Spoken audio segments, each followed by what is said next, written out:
तो न्यूटन के गति के दूसरे समीकरण के बाद, जो कि सामान्य विधि से हम लोग बनाए हैं, इसके बाद हम लोग चलते हैं न्यूटन के गति के तीसरे समीकरण की ओर। जब ध्यान से देखते हैं तो ये वाला सूत्र देखो ध्यान से, यही सूत्र फिर से काम आएगा। विस्थापन बराबर औसत वेग गुणा समय अंतराल, ये सूत्र फिर से काम आने वाला। चलो ऑब्जर्व करते हैं न्यूटन का गति का तीसरा समीकरण सामान्य विधि से। एग्जाम में दो तरह से पूछ सकता है, सिद्ध करो v का वर्ग बराबर v0 का वर्ग प्लस 2as, गति का तीसरा समीकरण, ऐसा पूछ सकता है। तो चलो इसकी कहानी सुनते हैं। कहानी तो वही है जो न्यूटन के गति के दूसरे समीकरण में था, जो कि कहानी के लिए हम लोग डायग्राम बनाए हैं, जिसकी सहायता से हमको आसानी से समझ में आता है। माना कोई वस्तु एक समान त्वरण a से गतिमान है, जिसका प्रारंभिक वेग v0 है और t समय पश्चात वस्तु का अंतिम वेग v हो जाता है। विस्थापन मतलब क्या हुआ भैया, इस बिंदु से लेकर के इस बिंदु तक जाने में जो लगा यहाँ पर विस्थापन, ये बता रहे हैं। जिनको त्वरण समझ नहीं आ रहा है, त्वरण के बारे में एक छोटी सी कहानी सुनाता हूँ। त्वरण क्या है? त्वरण बराबर, अभी तो लिखे थे सूत्र, कल भी लिख के लाए थे, त्वरण बराबर वेग में परिवर्तन बटे समय अंतराल। ये लिखे, वेग में परिवर्तन, एक लाइन में समझ में आएगा। रोड में चल रहे हैं, जब रोड में चलते हैं तो क्या हमारे गाड़ी का स्पीड हर जगह सेम रहता है? क्या सेम नहीं रहता। जब रोड पूरा क्लियर रहेगा हम गाड़ी स्पीड से निकालते हैं, जब रोड खराब रहता है तो हम स्पीड कम कर लेते हैं, या रोड में ट्रैफिक जाम रहता है तो हम वेग कम कर लेते हैं। तो इस तरह से हम गाड़ी की स्पीड को कम या ज़्यादा करते रहते हैं। ये कम या ज़्यादा करने की प्रक्रिया ही त्वरण कहलाता है। समय के साथ जैसे जैसे समय बीतेगा, पानी गिरेगा तो स्पीड कम करना पड़ेगा। जैसे जैसे समय बीतेगा वेग में हम कमी, वृद्धि या कमी करते हैं, इसे ही त्वरण कहते हैं। तो त्वरण के बारे में जिनको डाउट था वो समझा दिए क्या है त्वरण। अब व्यंजक की ओर चलते हैं। तो सामने हम थ्योरी की कहानी, इधर जो थ्योरी था उसको हम लोग पूरा समझ लिए। अब हम देखते हैं गति का तीसरा समीकरण सिद्ध करने वाले हैं।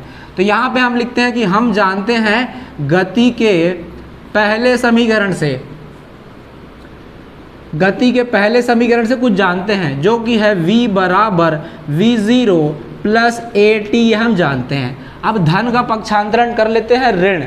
धन का पक्षांतरण होगा ऋण, ये धन है कुछ नहीं, मतलब क्या धन है, तो धन का पक्षांतरण हो जाएगा ऋण। राइट साइड में बचेगा a गुणा t। यार a और t के बीच में कौन सा चिन्ह है? कुछ नहीं, मतलब गुणा का चिन्ह है, और गुणा का पक्षांतरण होता है भाग। v माइनस v0, इसके बटे में आ गया a, तो t का एक मान निकाल के लेके आ रहे हैं। हम बोले t का मान, इसी लाइन को फिर से लिख रहा हूँ, t बराबर v माइनस v0 बटे a, ये हमको दिखाई दे रहा है t का मान। अब हमारे पास एक फार्मूला है। फार्मूला क्या है भाई? जो कि गति के दूसरे समीकरण में हम लोग देखे थे। वो फार्मूला कुछ ऐसा है, विस्थापन बराबर औसत वेग गुणा समय अंतराल। समय अंतराल लिख देते हैं, समय अंतराल, ये हो गया। तो यार पिछले सवाल में ही हम विस्थापन को ऐसे बोले थे, औसत वेग भी निकालना सीख लिए थे पिछले क्वेश्चन पे। कैसे निकालते हैं? दोनों वेग को जोड़ दो और 2 से भाग दे दो, यही तो था औसत वेग। ऐसे तो निकालते हैं औसत वेग, ये हो गया। समय अंतराल कैसे निकालेंगे? बाद वाला ऋण पहले वाला गुणा t माइनस 0। इस 0 का मतलब है नहीं, वो 0 हट जाएगा, क्या बचेगा? s बराबर v प्लस v0 अपॉन 2, और ये t बचेगा। अब हम ध्यान से देखते हैं समीकरण नंबर 1 को। समीकरण 1 हमको कुछ बोलता है। हम बोले देखो भाई, समीकरण 1 से इक्वेशन नंबर फर्स्ट हमको कुछ बोलता है।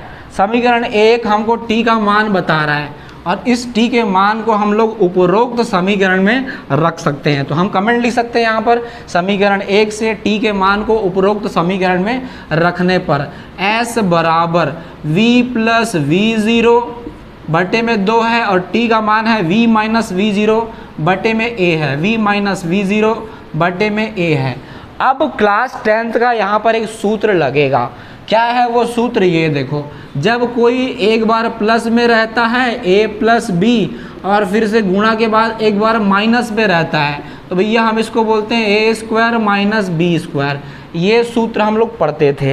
ये वैसा ही कुछ यहाँ भी दिख रहा है, एक बार प्लस में दिखा, एक बार माइनस में दिखा, तो हम लोग क्या कर देंगे भैया, वर्ग करके लिख देंगे। लेफ्ट हैंड साइड में हमारे पास s तो वैसा ही है, और राइट साइड की बात करें तो भैया वर्ग करके लिखने वाले। अब v का वर्ग माइनस, क्योंकि यहाँ माइनस लगता है, पहले वाले का वर्ग, ऋण का चिन्ह लगाए दूसरे वाले का वर्ग, और बटे में दिखेगा 2a, ये 2a दिख रहा है। अब गुणा का पक्षांतरण क्या, भाग का पक्षांतरण क्या होता है भैया, गुणा हो जाता है, तो ये यहाँ पर चला जाएगा 2as हो जाएगा, v का वर्ग माइनस v0 का वर्ग। ऋण का पक्षांतरण क्या हो जाएगा, धन हो जाएगा, तो v0 का वर्ग 2as तो कैसा है भाई, वैसा ही है, बराबर v का वर्ग। और इसी लाइन को पुनः लिखते हैं, इसको इधर बाकी सबको उधर, तो v का वर्ग बराबर v0 का वर्ग प्लस 2as। यही गति का तीसरा समीकरण है, यही अभिष्ट व्यंजक है।